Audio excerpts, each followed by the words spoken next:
जो हम कर सकते हैं, जो सब लोग बताते भी हैं, पर ये ना उनकी बनाई हुई है ना मेरी। कैन इंटेलिजेंट, कोई क्लेम करे ये बुकिश है। ओम करण, और जिस एज के टीचर पढ़ा रहे हैं ये उनके समय स्कूल में था।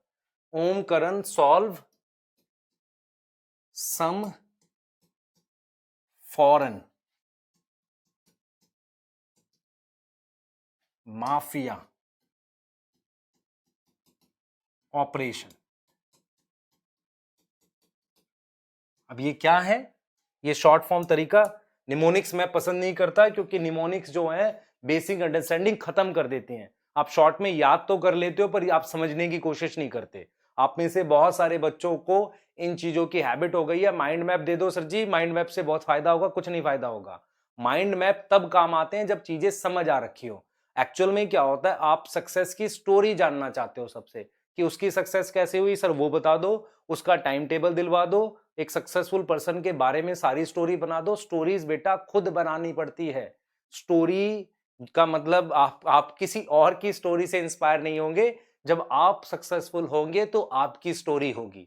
ये चीज ध्यान रखना। मैं कभी माइंड मैप को नहीं सपोर्ट करता, मैं शॉर्ट ट्रिक्स को सपोर्ट नहीं करता, क्योंकि ये चीजें आपको बेसिकली हैंडीकैप बनाती हैं अंडरस्टैंडिंग को लेकर।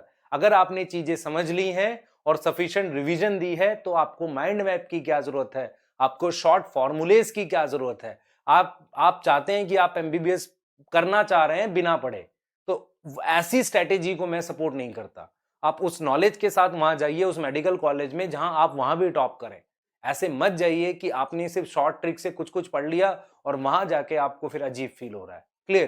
क्योंकि एफर्ट जो डलना चाहिए, जैसे अगर आप कोई चीज बनाते हैं जिसमें मतलब बेसिकली क्या होता है, टेस्ट के लिए बनाते हैं, जितना चीनी डालेंगे उतना ही मीठा होगा बेटा।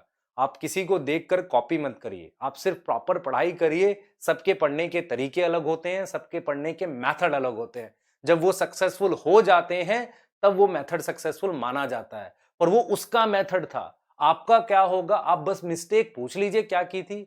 ये मत पूछिए उससे कि आपने क्या किया, आप ये मतलब क्या करके सक्सेसफुल हुए। उससे ये पूछ लीजिए भाई ये नहीं करना चाहिए वो बता दो आप मुझे। जैसे आप में आपको कोई नहीं बोलेगा ये कि ऐसे वो पूछो कि भाई क्या एनसीईआरटी पढ़ते थे। इनकेस कई बार क्या होता है, बहुत सुपरफिशियल क्वेश्चन आ जाता है, कम पढ़ने वालों का भी हो जाता है, तो वो कहते हैं यार एनसीईआरटी पढ़ने की जरूरत नहीं थी। लेकिन अगर डीप क्वेश्चन आ गया 2016 नीट सेकंड की तरह या 2015 नीट सेकंड की तरह, फिर ऐसे घूमते हैं वो बच्चे।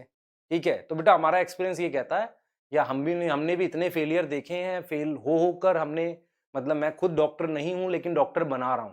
जो डॉक्टर है वो सक्सेसफुल डॉक्टर बनाए ये जरूरी नहीं है। ठीक है, बिल्कुल बेटा ये फैक्ट है हमारा। हमने जो सीखा है वो आपको सिखा रहे हैं, तो सीखा हमने अपने एक्सपीरियंस से है। तो पर एक सिंगल सक्सेस का एक्सपीरियंस कैसे काम आ जाता है? जैसे मान लो एक मेडिकल कॉलेज में अचानक से बच्चा पहुंच गया, आप उससे सारी चीजें पूछ लो, उसने कुछ अच्छा किया, सारा उसे भी नहीं आता। ऐसा थोड़ी है वो अचानक से टीच करने लगे उसको सब आ जाएगा, वो परफेक्ट नहीं है बेटा।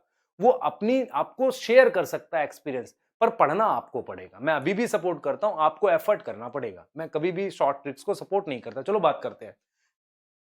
Can intelligent